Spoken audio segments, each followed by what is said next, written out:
bal aan eegno dhacdo kale oo dhacday xilligii rasuulka alle sallallahu calayhi wasallam waxaa jirtay qof dumar ahayd oo lagu magacaabi jiray qawlah bintu saclaba waxaa guursaday nin la odhan jiray aws ibnu thaamit labadooduna waxay ahaayeen asxaabi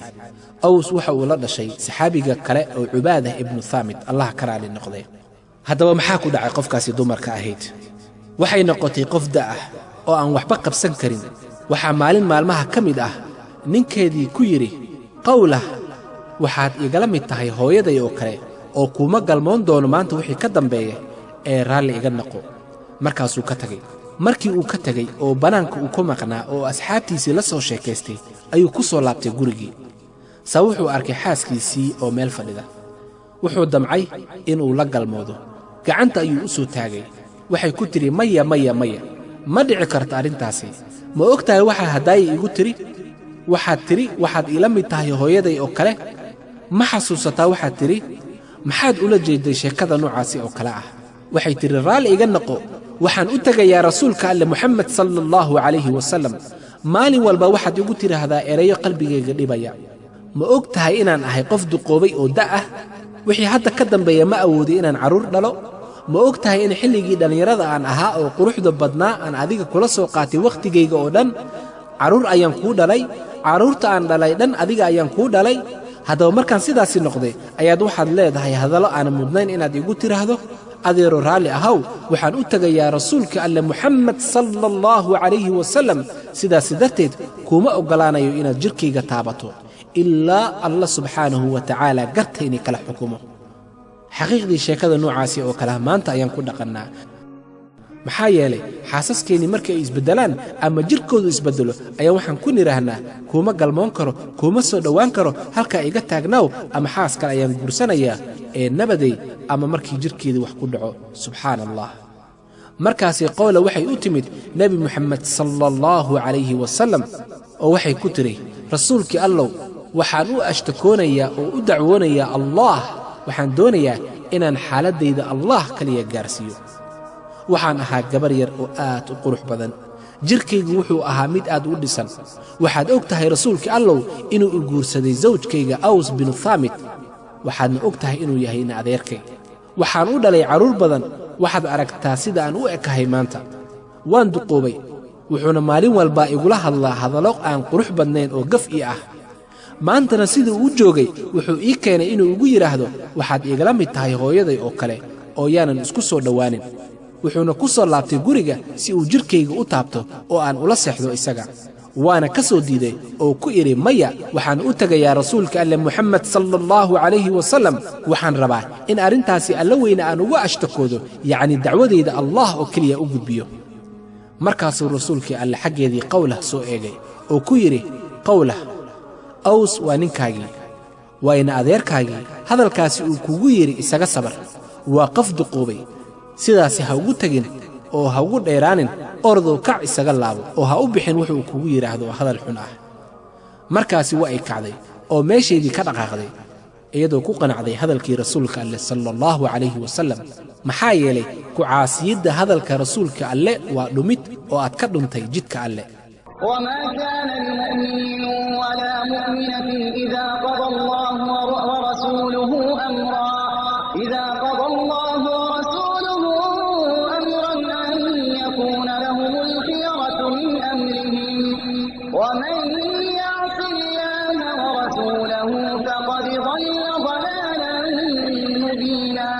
uma habboona qofka mu'minka ah lab ama dhidig markii alle iyo rasuulkiisii arrin ay gooyaan in ay iyagu yeeshaan ikhyaar taladooda ah ee haddaba kiinii kastoo caasiya alle iyo rasuulkiisii moxamed sala allahu calayhi wasallam wuxuu dhab ahaantii dhumid cad qawlah way isaga dhaqaaqday halkii waxay tidhi aniga qofkaan u dacwooday oo gartayda aan u dhigtay waxay ahayd allaah gartayna inuu kala saaro oo waan rajaynayaa in shaa allah cajiib saa markii ay sidaasi ugu sii dhaqaaqday waxaa si degdeg ah ugu yimid malakul jibriil rasuulka alle sala allahu calayhi wasallam oo waxyi u wada caa'ishana waxay tidhi waxaan ku jiray qolkaygii oo waxaama durbaba maqlay rasuulkii alle oo qur'aan kor ugu aqrinaya waana gartay markii uu rasuulka alle sala allahu calayhi wasallam aayaddii dhammeeyey waxaa dib ugu soo laabatay qawlah bintu thaclaba oo indhaheedii oohin ay ka qubanayaan oo garkeedii dhan qabsaday waxay tidhi aniga alla weyne ayaan u ashtakooday oo dacwadayda u gudbiyey alla weyne subxaanahu wa tacaalaana dacwadaydii wa uu maqlay oo qur'aan ayuu ka soo dejiyey maxaa yeelay alla weyne wuxuu yidhi waxaan maqlayaa dacwada qofkaasi dumarka ah markaasuu alla weyne u sheegay rasuulka alle moxamed sala allahu calayhi wasalam inuu maqlay qofkaasi dumarka ahayd dacwadeedii قد سمع الله قول التي تجادلك في زوجها وتشتكي إلى الله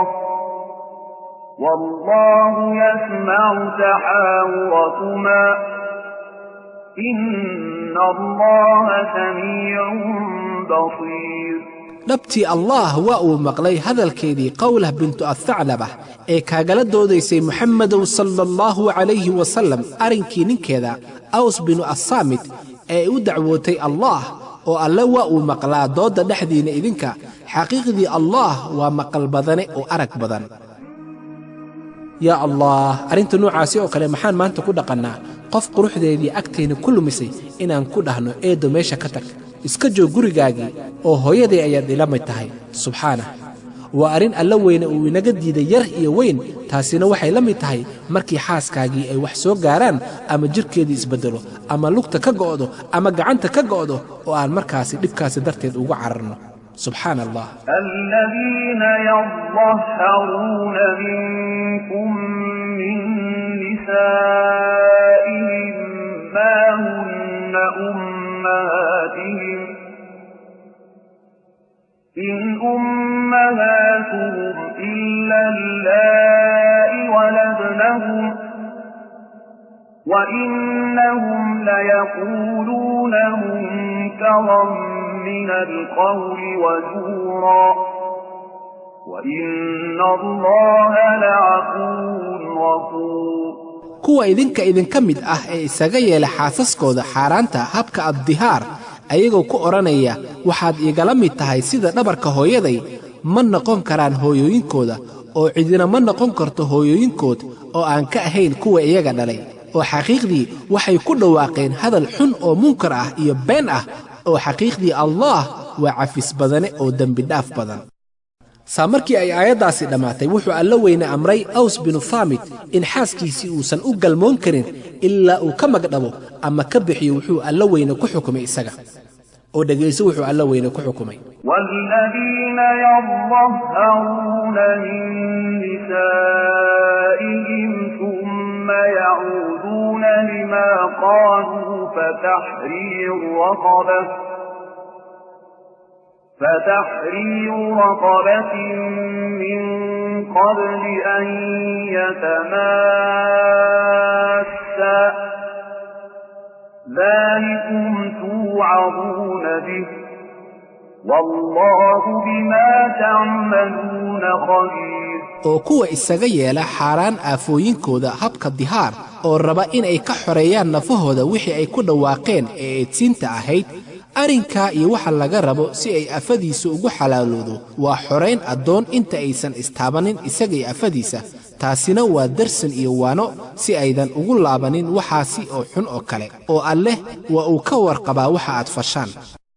rasuulkii alleh sala allahu calayhi wasallam wuxuu ku yidhi qowlah zawjkaagii waa inuu xoreeyaa addoon waxayna ku tidhi qowlah rasuulkii allow waxaad og tahay in ninkaygii uusan haysan wax addoon ah ama wax hanti ah sidee ayuu u bixiyaa markaasuu alla weyne xukun kale ku soo dejiyey rasuulkiisii moxamed sala allahu calayhi wasalam فمن لم يجد فصيام شهرين متتابعين من قبل أن يتماسا oo kii isaga aanan helin lacag uu ku bixiyo xorayn addoon waa in uu soomaa 2 bilood oo xiriir ah ka hor inta aysan istaabanin yacnii isku tegin isaga iyo afadiisa qowlah aad bay u yaabtay oo waxay tidhi rasuulkii allow waxaad og tahay inuu yahay qof da' ah ma soomi karo ninkaygii 2 bilood oo isxigta xitaa maalin ma soomi karo markaasuu xukunka ka khafiifiyey alla weyne subxaanahu wa tacaala wuxuu ku yidhi فمن لم يستطع فإطعام 60 مسكينا ذلك لتؤمنوا بالله ورسوله وتلك حدود الله والكافرين عذاب أليم oo xagga kii isaga aanan awoodin inuu falaa sidaasi yacni waa inuu soomaa 2 bilood oo xiriir ah da ama cudur ama sabab kale oo sharci ah awgeed waa inuu quudiyaa 60 ka mid ah masaakiinta sidaasi waa si aad ugu yeelataan iimaan dhanka alle iyo rasuulkiisa kuwa kanina waa xuduudaha uu dhigay Allah oo qaybta gaalada waxay ahaan doontaa cadaab xanuun badan waxay haddana qofkii dumarka ahayd ku tiri rasuulkii allow wuxuu haysta ma laha oo innagaaba maalin qadna maalinna wax cunna intee wax ka keenayna markaasuu rasuulka alle sallallahu alayhi wasallam ku yiri qawla raashinkaani qaado oo waxay quudin kartaa 30 qafood waxayna iyadana sii raacisay waxaan anigana heli karaa raashin kale oo quudin kara ilaa ay 30 qafood sidaasna waxay ku noqonaysaa 60 qafood rasuulkii alle sallallahu alayhi wasallam iyo qawla waxay markaasi xaliyeen dhibkii taagnaa Soomaalintaasi wixii ka dambeeyay waxa la sheegaa in saxaabigii Aws bin Saamit inuu aad u dhaqan jiray xaaskiisa intaasi kadib markii ay muddo ka soo wareegtay waxa maalin dhacday Umar bin Khadaab oo ciidan xooggan hogaaminaya ayaa xilligiisii wuxuu istaajiyay ciidankiisii oo dhamaa maxaa yeelay wuxuu arkay qof dumar ah oo da' ahayd oo gacanta u haatinaysa oo ku leh istaag intaasi kadib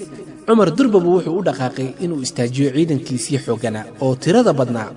hal mar ayuu amray inay dhaqaaqin oo istaagaan oo qof walba meeshiisa istaago wuxuu ka soo degay faraskiisii ama geelii uu saarnaa markaasi wuxuuna u yimid qofkii dumarka ahayd isagoo u dhoola cadeynaya